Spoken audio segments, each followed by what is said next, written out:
أكبر مزين تفضل مشكورا ومأجورا ودودا تيسن قبورا. السلام عليكم ورحمة الله وبركاته. وعليكم السلام ورحمة الله وبركاته. شبكان كي مسافة خمس جنيابو. الله أكبر. كذلك كان رجع مزين زمجة تبر. شبكان سكر مو هذا منازم برجرة.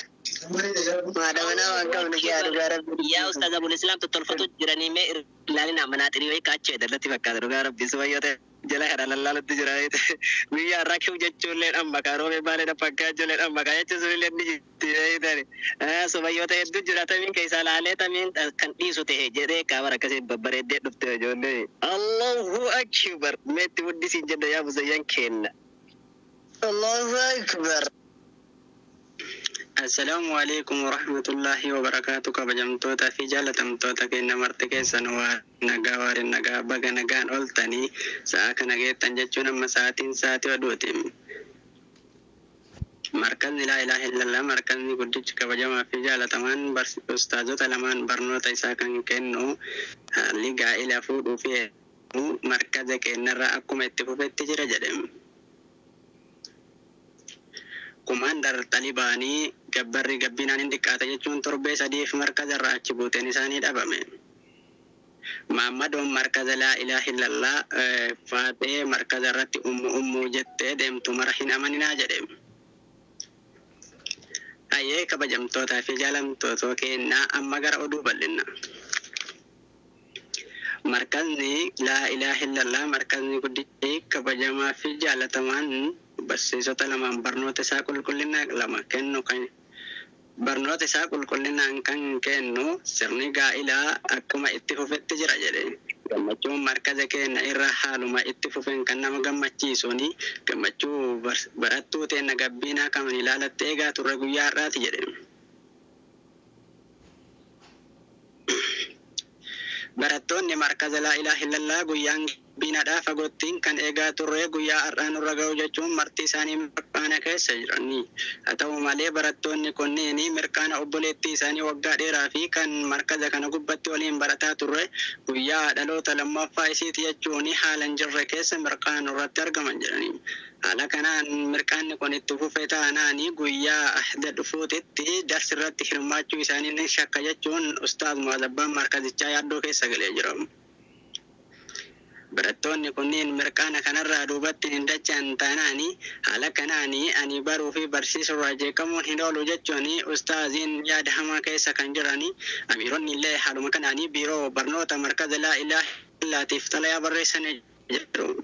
Mirqaanni gabbinaa kun hedduu tokko kan nutti tolee fi barattoonni hedduun bakka taa'anii fi kan wallaalanii gammachuurraa wama dalaganii faana isa wallaalutti jira jedhama. Komandar Talibanii gabbarri gabbinaan diqqaata jechuun dura bu'een markaza laa ilaaha illallah tokko tuqaashan ta'uu qaba jechuun kan morma irratti adeemsisaa turte. Haa ta'u malee markazichi haala kanaan gabbaasme taanaan warra ammaan warra duubatti hafaniif maal yaadde jechuun morma irratti geesse. Haa ta'u malee warri gabbiin allee lakkii kun maraa gabbaree guyyaa boruutiif horannoon isiinis sodaachisa waan ta'eef miliyoona tokkoo miti 500,000 walakkaa miliyoonaati jechuu irratti kuffisanii. Aara kanarraa kan ka'e Komandar Talibaan dura buutuun markaza laa ilaaha illallah torbee sadiif markaza irraa achi buutee tan dhabamte. Markazni laa ilaaha illallah halkan engaddaa Maammadoo sadii gara Dubaayitti barsiisuuf isii qoshaashaa gattee deemtu to'annoo jala oolchuun fuudhee gara Impaayera Hoomaniitti barsiisuun Dr. Jamiilaa biratti deebisanii. Haa ta'u malee maali sababni kee jechuun Dr. Jamiilaan Komandar Talibaa kan dhiitichoon isaanii ciniinnaa tafkii miliyoonaa taruu qabanii marfee gogaa hogga'an jechuun yaaddoo qabu Maammadoon qabanii bira geessan himatanii jiru. Muhammadun markaza la ilaha faate ummu jedhaa deemtee amantanii bira hin taa'inaa jedhani. Muhammadun kunniin sababa gabbinaan armaan duratti ummu Mu'aaz, ummu Hasan, ummu Qadiir jechuun maqaalee ilmaan hedduu laakkayaa kan turte. Haa ta'u malee guyyaa torbee darbe keessatti gaa'illi kiyya of dura jechuun hogguu isiin xalayaa mana barnoota isiitiif markaza isiitiif barreessitu Muhammadun markaza laa ilaaha illallah irratti baratu wallaalaan bishaan biratti dheebata jechuun Muhammadun gariin naasurraa sagaleen dibbee dhatte. Akka fakkeenyaatitti barataa markaza laa ilaaha illallah kan ta'e barataan kaayyooni hogguu gabbiinaan sirna gaa'ila haarawaa seenuuf deemte jedhan naasurraa kan ka'e gabbiinaan tame lama as keessa jira. Isiin ummu Mu'aazii miti yoo jedhu naasurraa kan kufe agaardhaatitti bishaan malee midhaan hin liqimsu jechuun warroonni fakkeenyi jiru yaaddoo dabarsanii. Haaluma kana sababeeffachuun Muhammadun markazoota hundarraa aadaa ummu marti dhugaa miti kan jedhani warra ummu jechuun deemu guyyaa dheengaddaatirraa kaasanii aadii gaafachuun dhamaasanii jiru. Warri dhugaan ummu ta'e warri sobaan ummu jettaniin wajjin deemtanii likkitti deebi'aanu haala kanaan aadminii deebisuu dadhabne dhamaane bultii kennarrallee daddaaquuf deemna jechuun iyyannoo qaban warri dhugaan bultii ijaarratanii jiran iyyatanii. Barattoonni markaza laa ilaaha illallah warroonni mana nyaataa sirna gaa'ilaa kanaatiif keessa hojjetan mirqaana keessa seenuun shiroo fi mirqaana keessa seenuunis sukkaaraa fi soogidda dhandhammiin addaan baasuu dadhabanii shaayii soogiddaan daffisuu fi shiroo soogiddaan godhan irratti hirmaatanii. Haa ta'u malee akka fakkeenyaatitti barattoonni kun barattuunaa fi Dr. Jamiilaa fi Fadiilaa Madiinaa akkasumatti warroonni kunniin mirqaan keessa seenuun odumaa mirqaanaaf shirshir jalalamtiingin arraboof tuquuni dhandhammii arrabni isaanii addaan baasuu dadhabeen shaayii toonii tokko soogiddaan daffisanii. Haalli shaayiin daffuu irratti hirmaate ustaazonni tokko waan ho'ituu dhuguu waan jaalataniif markazni laa ilaaha illallah shaayii daffisaa jechuun kana jajeessaayii soogiddaan daffisan. Qorattuun meeshaalee guyyaa irraa kan taate barattuun boruuni hogguu dhandhamtee dheeytu shiroon akka sukkaaran hojjetamte himte. Haa ta'u malee qopheessaan shiroo tokko haala kanaan deeme taanaani shiroo takkatti namni mi'arraa kan kaate shiroo namni tokkichi cirfaa 5 hanga 10tti buufataa jira. Kanaaf miidhaan nurra ga'uuf deema jechuun geggeessaan mana shiroo tokko iyyate. Jarroonni gocha kana hojjetanii mirqaana keessa seenaniitiin meeshaalee walii addaan baasuu dadhaban kuni mana murtii impaayera Itoophiyaan Kilintoo duudhanii jiru. Mana murtii impaayera Itoophiyaa Kilintoo kan duudhan manni murtii kun sa'aatii addunyaarratti takka tilmaamamee hin beekne sakandii 48 firdi irratti kenne. Barattoonni kunniin sakandii 48 firdi irra kennan kana keessatti deetaa ministeera alaa kan ta'e Taayyee Danda'aatiin wal argina jechuun achiin oduun honganii jiru. Haa ta'u malee barattoonni kunniin sababa yeroo murtiin addunyaarra hin jirre irra murtaa'e kun barattoonni duraan irree qabanii sa'aatii takka tilmaamameen deemne kana kan irratti tilmaamanii warroonni duraan kiiloo 80 turan gara kiiloo 30tti na jalaa gabbu'an jechuun Ustaaz Mu'aaz gabaase. Warroonni duraan kiiloo 50 turan gara 38tti warra barattoonni irree qabanii odoo diina markaza kiyyarraa itti jedhee abdadhu murtee hin taane na jalaa kiiloo buun isaanii baay'ee natti dhagahame jedhe. Markazni laa ilaaha illallah nyaanni guyyaa har'aa biffee teettanii nu eegina abbaan feetan haga lubbuun teessan isiniif dandeette qicadhaa jechuun beeksise.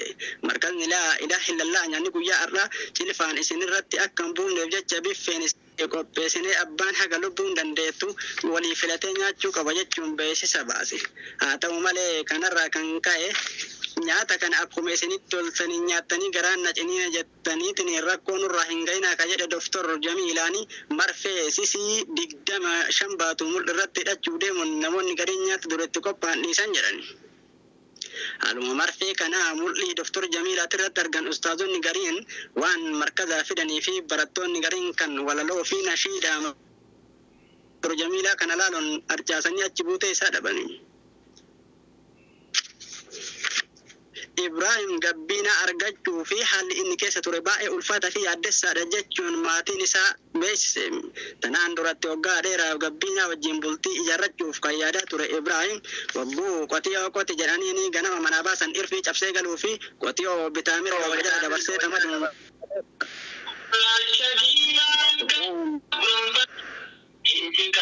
Allahu Akbar. Ibrahim qotiyoo kan gara mataa gazoorsisee kan gara mataa doorse wagguu Ibrahim sagalee gabbiin dhabuun torbee takko ture ganama wagguu bay qotiyoo tan gara mataa gazoorsee xamaduu fi kophee luka godhatee deemurra kan ture sababa jaalala gabbiinaaf qabuu fi yaadoon inni irra ture baay'ee nu yaaddessee jira jechuun maatiin hime. Haa ta'u malee Ibrahim sagalee gabbiinaa dhaga'uuf jecha kaardii Itoophiyaa teelerraa birrii 100 shamate.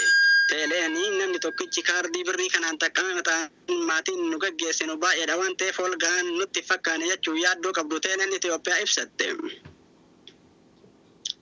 Haaluma wal fakkaatuun gabbiinallee nama kana argachuuf jecha hoggaa dheeraa kan xaaraa turte adada sagalee isaa sababa niitorkiin Itoophiyaa sagalee isaanii addaan cicciruun madaamii isiitiin Ibroo jechuun ka abbaa warraa kan jaalallee isii duraanii kanarra abbaa warraa ta'een Ibroo jechuun madaamii isiitiin maqaa baafatte.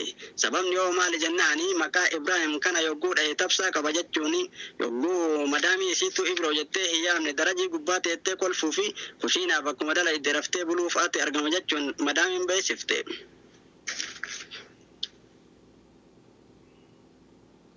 Magaalaa sobaa Allahu Akbar bakaramtan hin bolina Allahu Akbar.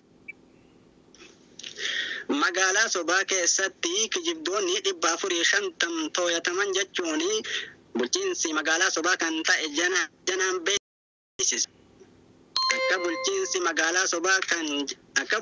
magaalaa sobaa janaan himetti kijibdoonni 450 kun 225 faata yoo ta'an 225 Maammadoodha jechuun bulchiinsi magaalaa sobaa janaan beeksise. Haa ta'u malee warroonni kunniin sababni isaan to'annoo keenya jala oolanii fi gariin isaanii odomaa bultii ijaarratanii qabu ani hin qabu jechuun janarra kan hirmaatanii qottortuu sa'aatii sakandii tabalaashessanii jiran jechuun bulchiinsi sobaa janaan murteesse. Maammadoon hedduulleen sababa rakkina garagaraatiif haadha manaa warraa kan biyyatti gatee biraa ga'e hin qabu ani singiliidha minim chiggara lam jechuun hin faate jireenya dhugaa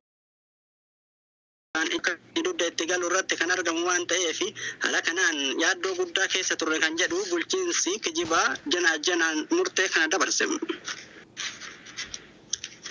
Ayyee kabajamtootaa fi jaalatamtoota keenya oduun keenya kan guyyaa maalish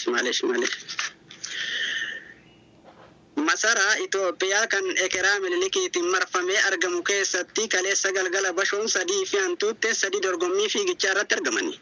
Dorgomtoota kanneen Dr. Abiyyi fi Zinnaash fa'aa ta'anii kan daawwatan bashoon haala badeettiin takka mootii hantuuta gurraacha qabuun karatti qarxam goote. Abiyyiin bashoo tanaa qabee tarkaanfii ajjechaa irratti fudha jechuun hoggoo inni mana murtii du'aatti ittiin deemu Zinnaash afoo gorteetiin bashoon ofii haalaan banne kun murtee kiyya jechuun itti himte. Sababni hoo maali jennaani bashoo hantuutteen gurraattiin tuni Ekeraa akaakayyuu kiyyaa Minilik bakka ati warqii birrii miiliyoonan tilmaamamneen hojjattee as keessa keetti halkan hundaan hin qorkoti waan ta'eef hantuutteen tun akka tarkaanfiin hin taane isirratti fudhatamuuf jecha an bashoo baala geetan itti arguun lafeen isaa daakame waan ta'eef bashoon tuni du'uu hin qabdu kan jettuun murteen akkasitti araarra bu'e. Ayyee kabajamtoota fi jaalatamtoota keenya oduun har'aaf qabnu asumarratti goolabaan of kolchaa isin hin jenna. Warra gaa'ila keessa seenanii foraa bulaa deebanaa farda dhiitee sun battiitee rabbi isin adiidu lafarra fiigee kaasee dhiitee rabbi isin adiidu dhugaa dubbadhaa ilma dhungadhaa isin hin jenna. Allahu Akbar Allahu Akbar marren isin adiitu jettanii moosa Allahu Akbar marree dhungadhaa walillee dhungadhaa ilmaas dhungadhaa galatooma muzayyan galatooma. يا ربي قلني خيتي نورتي أرجومتني ما تنتهي لكون في النوغدي تنتهي أما إن الحمد لله ألف مرة فصل وسلم على